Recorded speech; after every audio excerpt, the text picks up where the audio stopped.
Hello everybody and welcome back to Gaming on Caffeine. My name is Isaac and we are back for episode 2 of the CrackPack. Last episode we were working on getting started. We got ourselves a Tinker's Construct Smeltery, we made a couple of tools, and we got a basic ore doubling system using the sag mill and the alloy smelter from Ender.io. And then basically what I've done since the end of last episode is do a little bit more mining, build this new house to put all of our stuff in. Essentially what I did here is just tear down the original house that was kind of just about there and rebuild it using mostly the same materials. I did use a little bit of chisel brick here and some fence up there just to make it look a little bit nicer. I'm not the best when it comes to building. I don't build all that often, but I don't think this turned out all too bad. It's got a few flaws. We got a little bit of space up here, but not too much. And then upstairs, we've got a little bit more space. Again, not too much, and I'm not quite sure what I'm going to do with this space over here. It's like a really weird space, but I kind of liked how it looked on the outside, but I'm sure we'll figure something out for up here eventually. And then downstairs, we, of course, have a bit of a basement. And one of the final things that I've done since the end of last episode is set up two more of these heat generators over here.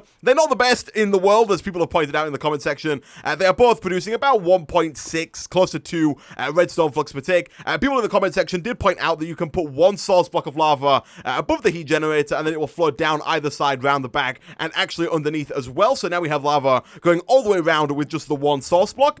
So we have 3 of these. In total, they're probably producing about 4.5 redstone flux per tick without any fuel. Of course, we can put stuff in here and make them go a little bit faster if we want our alloy smelter and our sag mill to speed up a little bit to make some more ores, but for now they're doing fine. And what I want to work on now is basically getting a better source of power. Now I have a pretty cool idea for how I want to automate getting the fuel for my power, but in order to do so, I'm going to need quite a lot of ender pearls. And so what I want to start working on in today's episode is moving towards an automatic enderman spawner, and we're going to do that via the auto spawner from Mine Factory Reloaded. So the auto spawner from Mine Factory Reloaded is a little bit tricky to make. It requires some emeralds, some magma cream, some nether wart, a machine frame, 2 plastic sheets, and a redstone reception coil. None of that stuff we have just yet, and I don't know if we're quite going to get around to making this in today's episode, but I'm going to try and lay down the framework so that hopefully next episode, or maybe at the end of today's episode, we might be able to craft this and get an automated ender pearl production system up and running. So the first thing that I want to do in today's episode is actually get a source of mob essence, because for those who don't know, the way that the auto spawner works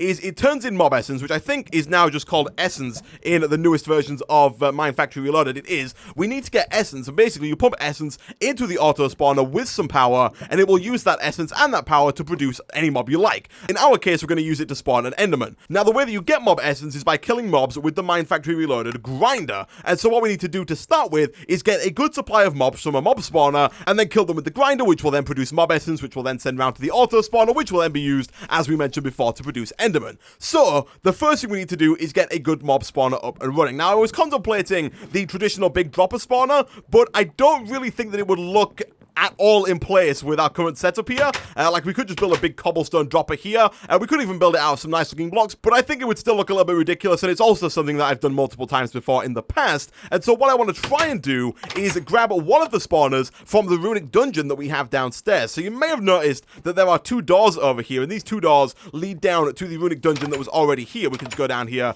and still see all of the stuff, and you can hear the mobs spawning already. It's a little bit terrifying, but what I want to do is grab 1 or 2 of the mob spawners from downstairs, build them into maybe the wall over here into a controlled environment, and then have them spawn and then kill them with the grinder. So to do that, we have to get a way to actually move the mob spawners, and the mod Jabber actually adds a dolly, which will allow us to pick those up. So the diamond dolly here, and the normal dolly allows you to move things like chests and barrels whilst they still contain their inventory. So I could pick up like this chest in the middle over here with all the stuff inside of it and put it back down somewhere else. But the diamond dolly does essentially the same thing, but you can also move mob spawners with it. And thankfully, it's really easy to make. All we need is a normal dolly and 3 diamonds. I did get a bunch of diamonds whilst mining between episodes. I did most of my mining down by the Y level 12 to 16 area, which is why we have more redstone, more diamonds, and a little bit more gold as well in the chests over there. And so, to start with, we need to make a normal dolly, which is just 5 iron and a wooden plank. Super easy stuff. I actually don't know if we have any wood lying around, because I used a lot of it for building this thing. We've got 1 piece right there, and we do have quite a bit of iron now in here. So I'll take that, and we'll craft all that up over here. I put the crafting station right at the end, just so you can access all the stuff that is in this large chest on the left-hand side here. So if we do something like this, that's going to get us the normal dolly. And now, thanks to the fact that the crafting station is just directly next to this chest, you can actually access what is in that chest. We can just grab the diamonds, do something like that, and that is going to get us the diamond dolly. pretty cool stuff. Now, people in the comment section said that the first few floors of the runic dungeon, the one that's downstairs, are actually not all too hard if we've got like some basic iron armor and a semi-decent sword. Now, what I'm going to do here is I'm just going to make a simple set of iron armor. We've got what I would think is a fairly decent sword. We've got the tempered blade, it's got sharpness 1 and unbreaking 3. I think that's better than any kind of iron sword we could make right now. We could try and make a diamond sword if we wanted, but I would rather save my diamonds for something a little bit more useful in the future. And so for now, we are going to try heading down with just this setup. I've got some food. I should probably eat and get my hunger back up full here. Let's see if we can fight these guys off. I think we should be able to fairly easily get down here. I did a little bit of scouting out in a creative mode world, and there is a fairly nearby zombie spawner. So let's just get rid of this mother trucker. And so I think just maybe on the other side of that water, just below that gravel, yeah, you can kind of see it there. There is, I believe, a skeleton spawner. There should also be more around as well. And we can also do quite a bit of... ooh, there's a lever. I don't want to pull that because that seems like it's just a trap waiting to happen. So we might come back to that later on down the line. But for now, let's just break through here. And I'm starting to think we should actually come down here for the iron bars we used for the Ender IO machines last episode. But that's fine. Let me do a quick check around. What is in here? Ooh, it looks like another chest from what we had downstairs. Protection. I think we've already got... We already had protection. I shouldn't have made new pants because I'm fairly certain we have some in our chest upstairs. I must have taken them off at some point. I'll take the coal. The coal can be pretty useful. Not really a whole lot of useful stuff here. I'll take the melon potion. I guess I'll take regeneration 3 just in case. I don't like the weakness, slowness, and mining fatigue, but if it gives us regeneration, it might be useful. And I don't know. We'll take sharpness as well. We might want to enchant something at some point later on down the line. You know, we'll take the cooked fish as well, just in case we need a little bit of food. There doesn't seem to be much else around here. I would kind of like to grab this before any skeletons spawn. However, I didn't bring any blocks with me, and so I can't block that flipping water source up. But we should. That looks like a zombie spawn. Oh, it's a skeleton. Yep, definitely skeleton. And so what I'm hoping is... Yeah, let them fight, let them fight. We can just grab this, there we go. Whilst they're fighting, we can just, like, kill them from behind. We'll go for the one that looks a little bit stronger with its armor. Kill this guy as well. Get out of here. Oh, my goodness. Just die, please. Please die. There we go, beautiful. Alright, so now we've got ourselves a skeleton spawner. You'll notice we do move a lot slower when we have it. If I was to drop this on the floor, I move at normal speed. If we pick it up, we get mining fatigue and slowness too. Bit of a pain. What have we got in here? We got a stick, another enchantment book, which we'll take. I guess we'll take another potion. There doesn't seem to be a whole lot else around down this side. Is there anything down over here?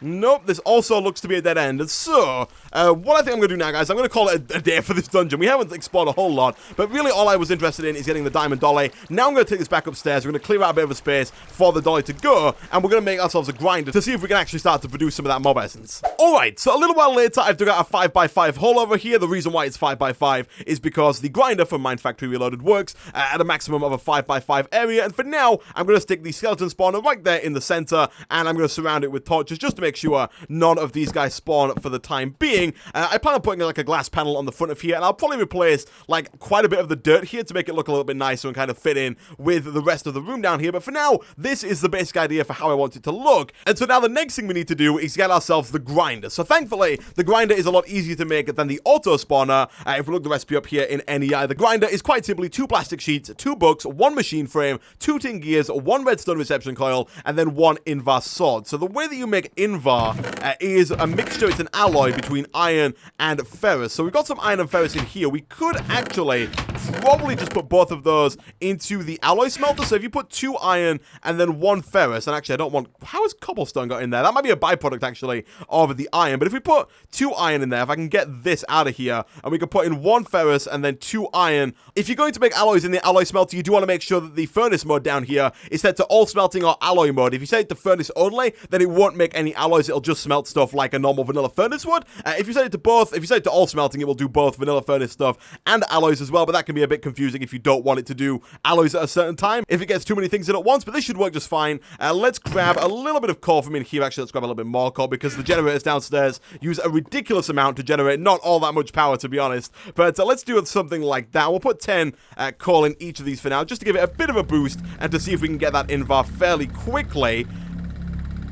And there we go, that got us 3 invar. We can take 2 of those, combine that up with one of our sticks, which we have over here. We can craft that up, that's going to get us the invar sword. We then need to get the 2 plastic sheets. The way that you make plastic sheets is by crafting together some raw plastic, which is this stuff here, and you get that by smelting up any kind of rubber item. You can also smelt up just normal rubber bars, which you get by smelting up raw rubber, which you get by chopping down any of the rubber trees around us from Mine Factory Reloaded. You can also do the stuff from Industrial Craft 2, you can use that rubber as well if you'd like. For now, I'm going to use the Mine Factory Reloaded rubber, so I'll put like 6 in there, and we'll put another 5 in there. That's going to get us 11, which is almost 3 sets. That should be more than enough to get the plastic sheets that we need for the grinder. Whilst we're waiting for that, let me quickly throw down this glass down here. And actually, what I want to do real quick before I put it down is use the chisel here. For those who don't know, the chisel, really easy to make. It allows you to turn blocks into other blocks that are similar, if that makes any sense. So you can get like fancy looking cobblestones and stones and stuff like that. That's how I got these bricks, and it's how I made the smooth stone downstairs. This stuff on the wall between the normal bricks, this kind of stone brick here,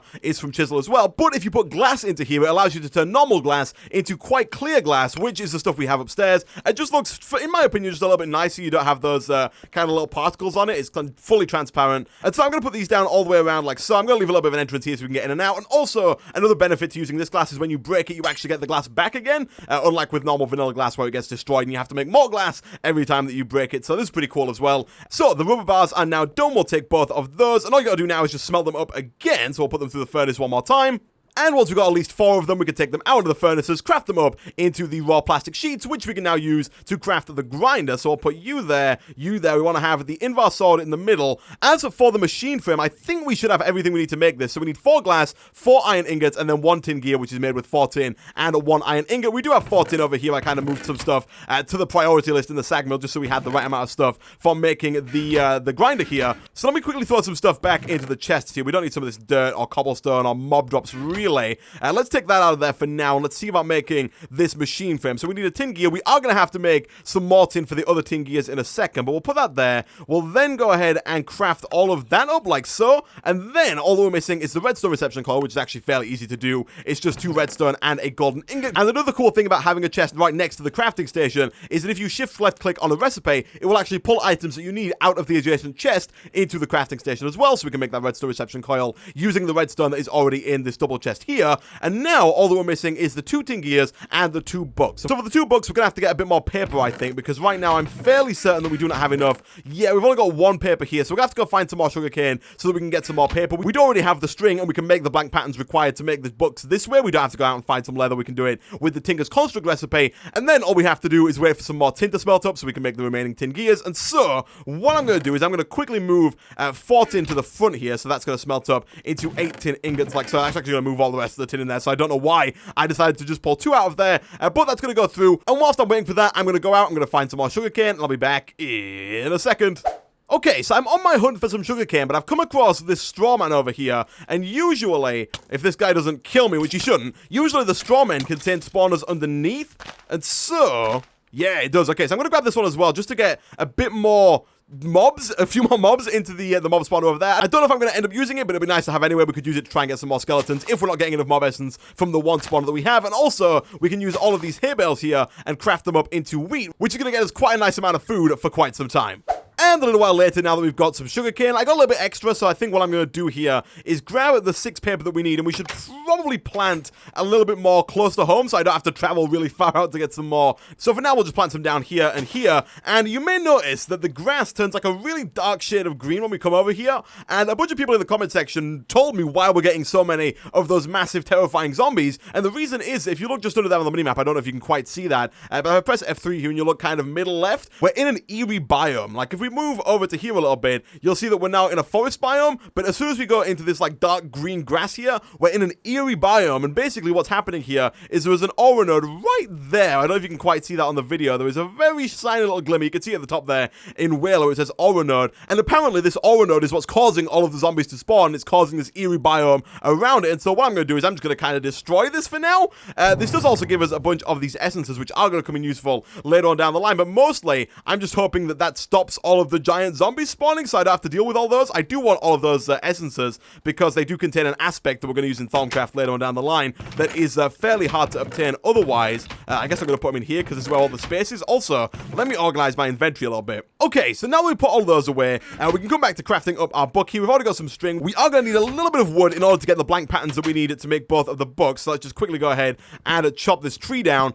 And then once we've got at least 4 of those, we can put 2 of those along the bottom like so. We can put the string on the right. We can put the paper all around it. That's going to get us both of the books. And now, all we are missing in order to craft this up are the tin gears over here. And so, if we come on over here, we've already got a bunch of tin. So we'll take 8 of those. We've already got 2 iron. We can craft all that stuff up into the 2 tin gears like so. Boom, boom, and boom. And then we can throw everything together to get ourselves the grinder. Nice. So this is going to go down right in front of the 5x5 little room that we've put down over here. We're going to put it right about there. And essentially, once we give this power and once we get rid of all the torches around the mob spawner, what this is going to do is it's going to kill all the mobs that spawn within a 5x5 area in front of it, and it's going to spit all of their drops out of the back and also fill this tank here with essence. Pretty cool stuff. Now, in order to get that up and running, we're going to need significantly more than the 4.5-ish redstone flux per tick that we're producing with all of these heat generators. And so, what I want to do now is I want to go to the nether, I want to get a little bit of lava, and I want to get some magmatic dynamos up and running just for some early game lava-based power. And to do that, of course, we are going to need some obsidian so we can make the nether portal. And for that, we're either going to need a diamond pickaxe or we're going to need to upgrade our current pickaxe with a diamond in the tool station over here. If we put our iron pickaxe in and give it the diamond upgrade, it now has the mining level of obsidian. And so what I'm going to do now, guys, I'm going to go away, I'm going to go down to the mines, get some obsidian, and I'll be back in a second.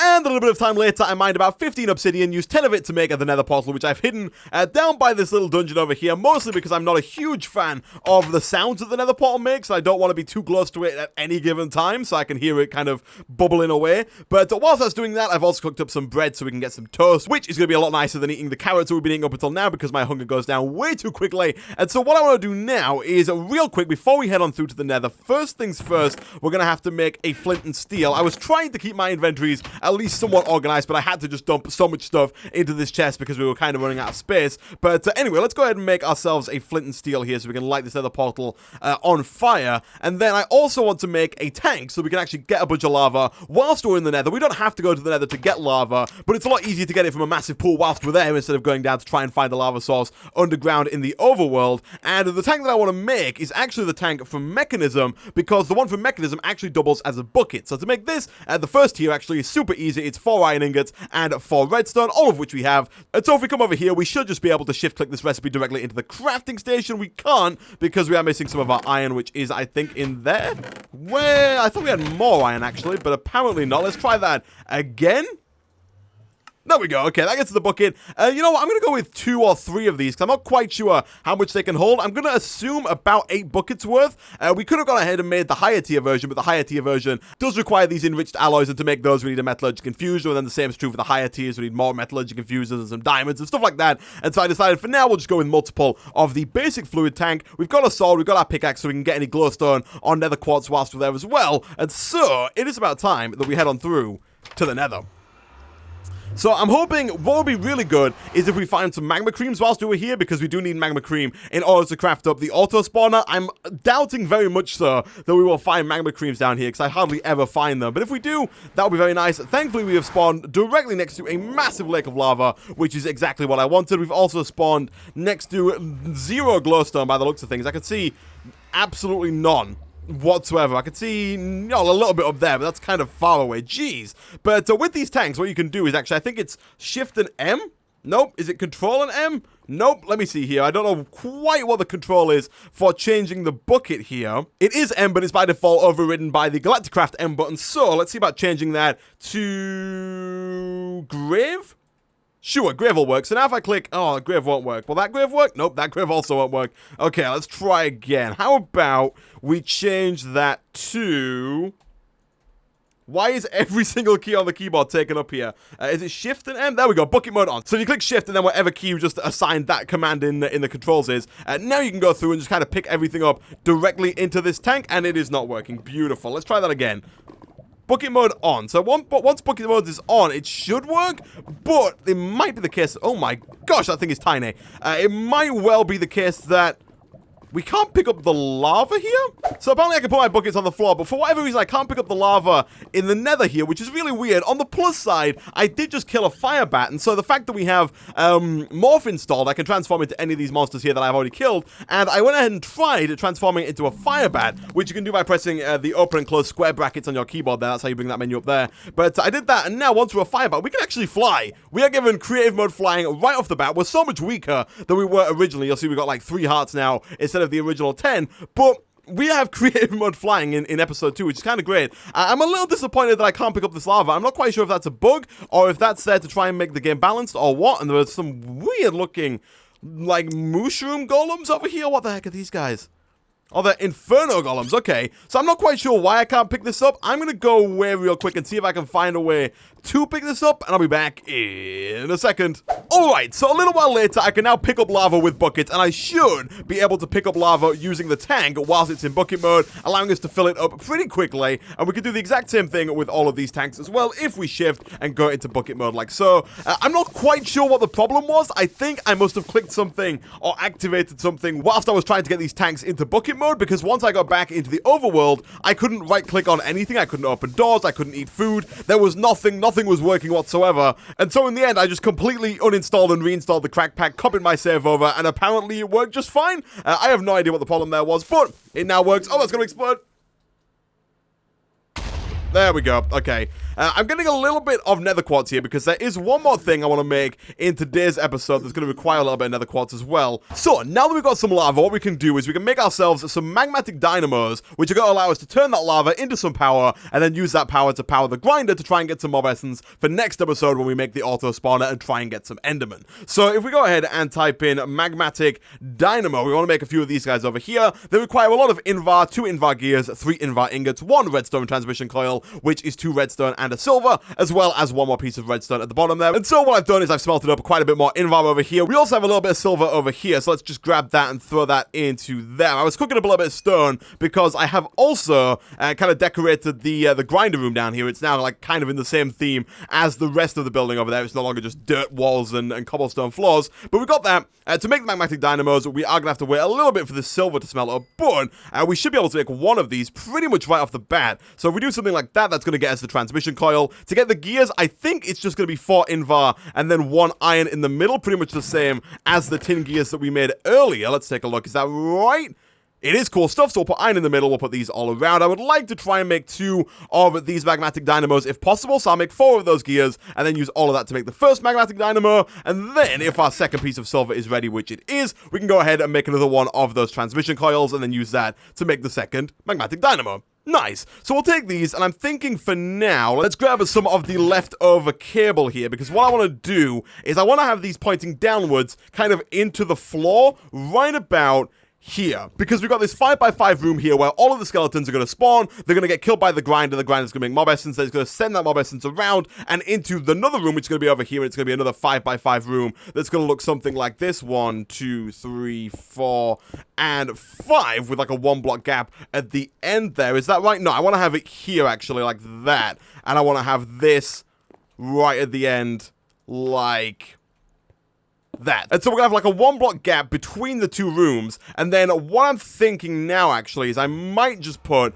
1 of the magmatic dynamos kind of here, and then 1 on the other side over here, and then if we want to in the future, we can put another 1 either side as well to get a total of 4. And so for now, let's go ahead and get rid of this, and then let's replace it with a cable, because if we put the cable down first, it should point the magmatic dynamo down directly to the cable, whereas if you put it down normally, it kind of just points it in any direction it wants, which is not particularly what we want, because you can only extract power out of this top side here. So let's get rid of that again, and let's put it down the same way we've done with the other one. Also, another thing that I did whilst I cut away there, I came back from the nether, and I did a little bit of searching down in the mines to get some more gravel and sand. We're going to need more of those in just a second, but what I also did is I killed a normal bat down in the mines, because the fire bat that I was using, which is this one over here, you can see I've got a fire bat and a normal bat. Whilst in fire bat mode, if it starts to rain, you take damage, and if you touch the water, you also start to take damage. So I decided to go and try and look for a normal bat as well, because it's just a lot easier. You don't take damage in rain, and you also don't take damage when you try and go in the water. It's going to make life a lot easier going forward. So let's go ahead and put down another energy conduit. Let's put you right about there. And what I want to do now is I want to run those energy conduits along and under here and up to the grinder like this. But I want to cover them up at the same time because I don't just want to have like this big open space. I want it to look pretty nice, and so the final machine that we're probably going to make in today's episode is going to be the painting machine from Ender.io. And to make that, we need 2 nether quartz, 1 diamond, 5 electrical steel, and a 1 machine casing. And then electrical steel is an iron ingot, some pulverized coal, and some silicon. And we can get silicon by pulverizing up some sand, or I think we can put sand through the sag mill, if I'm not mistaken. Actually, it might be a better idea if we put clay through the sag mill, because that has a much higher chance of getting a bit more silicon, and we do have quite a bit of clay over here in our inventory as well. So, let me grab a few of those. Let's stick those in the sag mill first. We can put the other ores back in there. I'll throw the nether quartz into the furnace actually real quick, so we'll put that into there. We should probably also take, actually the silver's fine. The silver's already been doubled in the sag mill, so it's fine cooking that up in the furnace. That's going to get us some nether quartz as well, so that is fine. We should most definitely throw some fuel downstairs into one of the generators, but it's all not really working, and so what I'm thinking is actually we might want to grab this thing real quick and try and use this to get a little bit of power into the sag mill, just so we can make the electronic steel pretty quickly here. So, you know what, let's put this right about there for now, and then if we put the tank on top, I think we should be able to set this tank to, oh, that's not what I want to do. No. Make sure, by the way, before you put your tank down, or try and put your tank down, that you leave bucket mode, otherwise it will put stuff down like it is a bucket. So make sure you do it like that, like I've just done there. We can fill that up again. It can hold 14,000 millibuckets worth of lava, so 14 buckets worth in total. Now, I think if we make ourselves a crescent hammer or any kind of wrench, we might be able to set this to output mode. So for a crescent hammer, we just need 3 iron ingots and 1 tin ingot. So let me try and do that real quick, because I would much rather just automatically output all of the stuff in the tank instead of having to pull it out with some kind of fluid duct. But if it doesn't work, we can always go ahead and make some fluid ducts. It's not going to be too big of a deal, but I think we can just right-click with that. Nope, that doesn't work. Actually, I think we need the configurator, this guy here, in order to set the tank to output mode, and to do that, we are going to need a metallurgic infuser, so we'll look at that a little later on down the line. For now, let's have a look at making some of the fluid conduits from Ender.io, which are made in a very similar way to the energy conduits. It's just some conduit binder, and then some quite clear glass, which I believe we should have in one of these chests somewhere. We've got 5 here, and is the conduit binder also in there? It is not. It is in here? Yeah, there it is. Okay, so if we do this, we should be able to pull all of those. We can then use that. I'm just going to leave the crescent hammer in there because we're running out of room in our inventory. Something ridiculous. So, now we've got that. We should be able, and again, make sure you can turn it off bucket mode. You've got to do each one individually as well. They don't like all synchronize together. So make sure you turn them all off of bucket mode. But now, if we do this, we should be able to right click on this side and then set it to in and out. We want to set it to extract. We want to set redstone mode active without redstone. That's going to pump the lava around into the magmatic dynamo, which is then going to start to produce 80 redstone flux per tick, which is going to get sent along and around and up to the sag mill. So now that that is up here, that's going to get us some silicon. All we need to do now is combine that silicon up with a little bit of pulverized coal. So let's take some of that and throw that into the sag mill as well. We'll put you back into there. And then once that's done, it's just some silicon, some iron. Actually, I need to take my clay out real quick. So I want some silicon. Oh, I need to take all this stuff out. Silicon.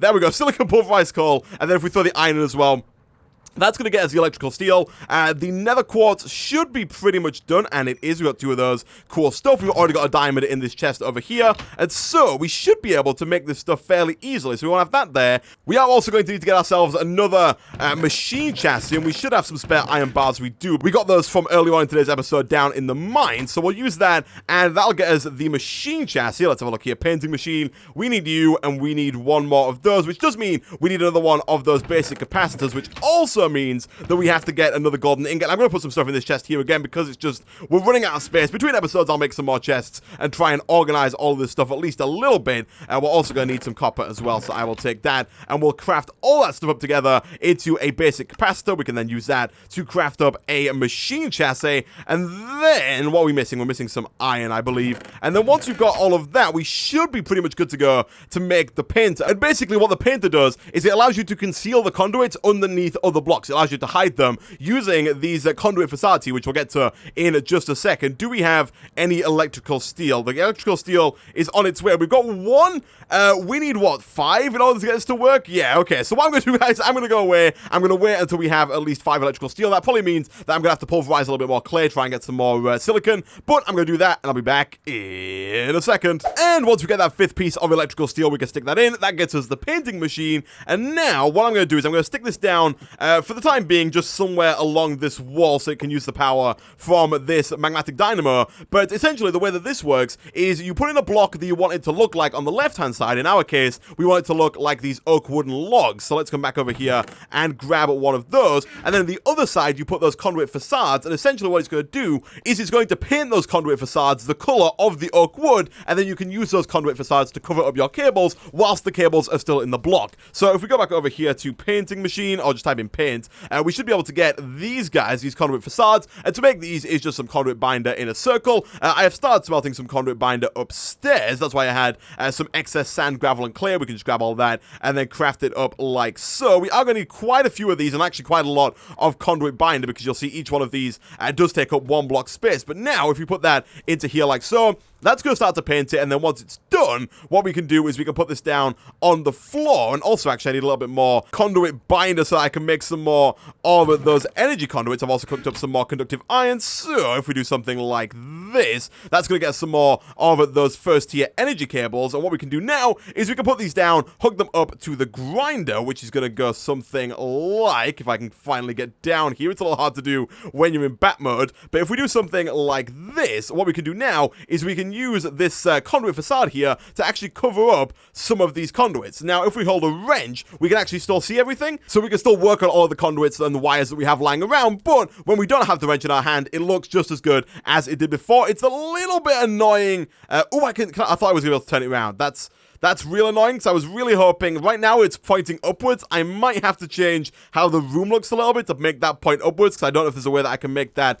Actually, I wonder if I get rid of this and try putting it down from the side, if that will actually change how it looks. Let me try this again. If I put down a conduit there, and then I put this down, let me get rid of this, and then I put this down like that. Is that going to put it down? No. Okay. Well, I tried. I was hoping that was going to put it down like the other way around, so it was kind of on its side. But unfortunately, that is not the case. And so it looks like I'm going to have to redo the room a little bit. Why did that go away? It looks like I'm going to have to redo the room a little bit to look like this. But that's fine for now. So this guy should be receiving power as soon as we put this guy down here. Again, let's make sure it's not in bucket mode. Let's put you right about there. This time, we'll just stick a fluid conduit between them like so. Again, make sure that the top there is set to output, so you just want to right click on it like that, turn it off, extract. That's going to start to power that, which is going to start to power the grinder. And now that the grinder has power, all we need to do is grab a little bit more wood, craft ourselves up a chest, stick that chest behind the grinder, and then we can get things up and running. We can get rid of all the torches, and we can start spawning the skeletons and start claiming the rewards and start generating some of that mob essence that we're going to use next episode for our auto spawner. So let's put you there. One really cool thing I like about being a bat is that we can fit through these 1x1 holes. I say that as I struggle to fit through this 1x1 hole. Usually, there we go. Okay, so we can get rid of all these torches now, make this room as dark as possible. We are going to run into a bit of an issue here with the glass wall that we've made. I should really have made this, oh, but no, apparently not. I would prefer not to die here, so if the grinder could, there we go. Alright, let's just try and get out there. I was thinking that that was going to be an issue because you can see there is light coming through the glass there, and if we press F7, you can see that mobs can't spawn in the entirety of that room, and so what we should probably do at some point is replace this glass here with dark glass from extra utilities, which allows you to see through it, but doesn't allow light through, so that they can spawn everywhere inside of that little room there. But this will work for now. We're getting a couple of items over here.